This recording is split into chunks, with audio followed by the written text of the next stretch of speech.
If you hear a lot of noise in this video, it's because I live below the Kraken and he's just woke up, so I can only apologize.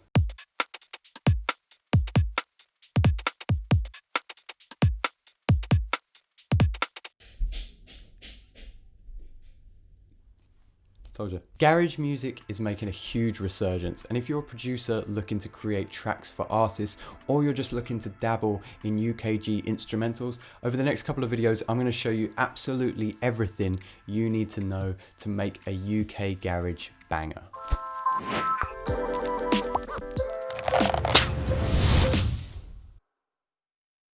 Firstly, before we jump into it, I just want to say a massive thank you. Over what I consider a small space of time, you guys have helped me get to 1,000 subscribers, and I just want to thank you guys from the bottom of my heart so much. Now enough of that mushy stuff. Welcome to Inspired By, a series where we look at the musical trends, past and present, to understand the techniques used so that you guys can make better music.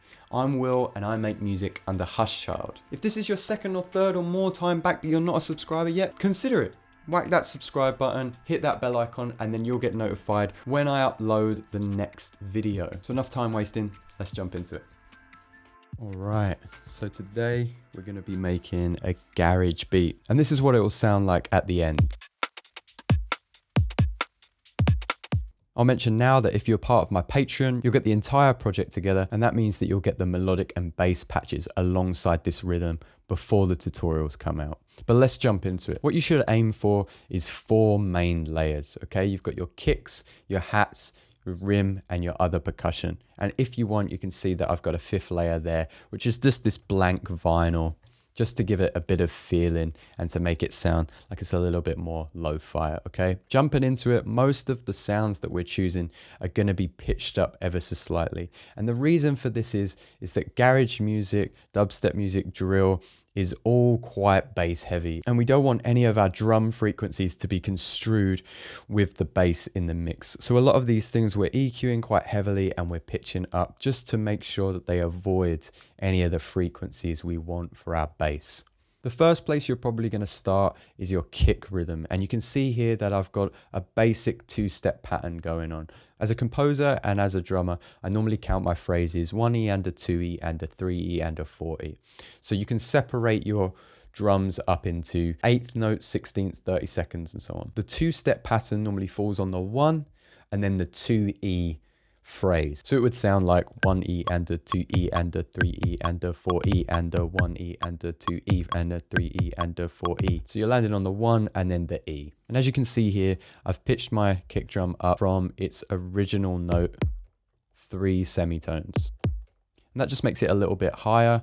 I've also taken the sustain all the way down, and I've taken the decay down a little bit as well. And that's just going to make my kick drum a little bit more tight and snappy. And then I've just EQ'd it. I've got rid of some of the muddy 400 region, and I've got rid of some of that low end as well. We'll be aiming to save the 0 to 90 hertz region for our bass line. After our kick, I've just got the hi-hat, and this just sits on every other offbeat. Similar to the kick drum, I've pitched this up 3 semitones as well, brought that sustain down and decreased the decay a little bit. This is high passed quite a lot to get rid of any of that lower rumble. I've also added a compressor to sidechain the offbeat hi-hat with the kick, so every other hi-hat that's played is just ever so slightly quieter. These two together sound like this. Again, it's not a huge change, but it's just adding a little bit of humanization there. The other thing that I've added to just make it a little bit more personal is slightly panned it to the left to take it away from my kick and snare pattern, and added just 5 milliseconds of delay again, just to make it sound a little bit more human, a little bit more imperfect. Moving on to my rim shot, again, this is just playing on every other downbeat. We've got the 1, 2, 3, 4, 1, 2, 3, 4. So it lands on the 2 and 4. Again, all in keeping with this 2-step pattern that we're going for. Coupled with my hats and my kick drum, it sounds like this. So nice and simple so far. The rim shot, again, just pitched up 2 semitones, and we've got some EQ there. And the same as before, decrease the sustain, decrease the decay, so it's nice and tight. Beforehand, it would have sounded like this. There's some bass in there. We EQ'd that out and rolled it off. And then we brought our decay down and then pitched this up too. And that just makes it nice and tight.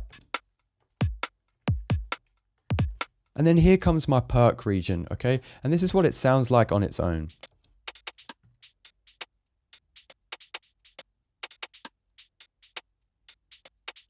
So there's minor changes in this. Where we get to the last phrase before bar 3, we've replaced the kick drum there. And here, instead of the kick drum, we have an extra perk layer. This is the only one that's different. For all of these layers, I've dropped my sample into simpler. With my perk region, I've just thrown simpler into a drum rack. So I have my different samples display in here. And each of these have normally been pitched up a semitone or 2 as well. So this pattern here, this little open hi-hat, that's pitched up 4 semitones. Again, the sustain taken down, again, the decay. So you can see that there's a pattern occurring here. We've got another little rim shot there. And this is the only sample that's been pitched down 1 semitone. Hi-hat, little shaker, a little perk region, and a kind of clappy perk region there as well. And these were all samples taken from Splice. I made sure that this pattern sat outside the other elements that were taking place.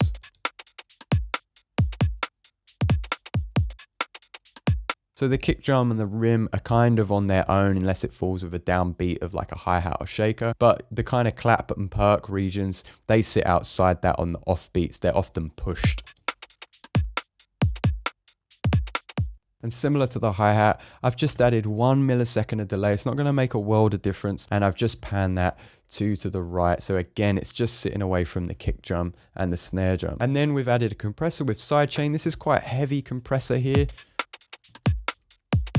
So again, just adding a bit of a human feel. So when that kick drum's played, some of my perk layers come down and I've EQ'd that quite heavily, taking off any low end that was there and making sure that I got rid of this region here because it was just making that rim clap sound a little bit too loud for my taste. If you do want to add like a blank vinyl kind of sample, I'd suggest just adding a compressor and just sidechaining it slightly so that when the kick drum hits, that vinyl sound is taken out. So we're not adding, you know, kind of a white noise, breathy harshness every time that the kick drum is played. When mixing this, I normally make sure that my kick and my rim sit around the same.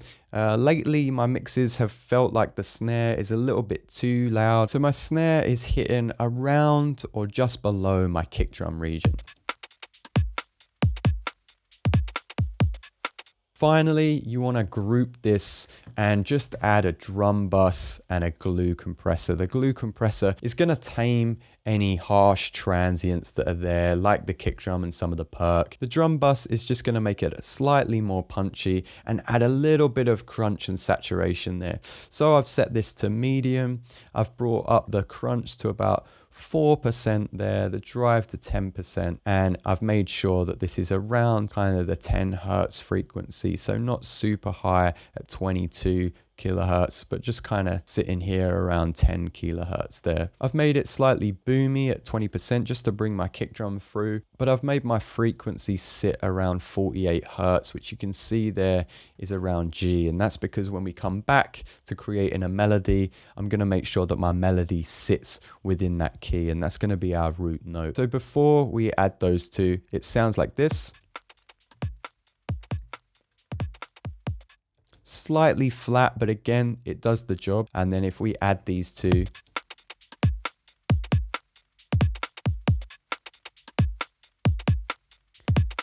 it should sound ever so slightly more punchy. If you're not part of my Patreon, what we're going to do when we all come back is start composing the bass line, melodies and vocal chops to this. And we're going to create a whole garage loop, which will sound good as a standalone track, but will also sound delicious coupled with any vocalist as well. So that concludes making a UKG rhythm. I hope you found it helpful, guys, and I hope that you come back in next week's video where we're going to be looking at bass lines, melodies and vocal chops. If you're enjoying this video, make sure you like and subscribe as it greatly helps out the channel. For now, thank you, and I'll see you next time.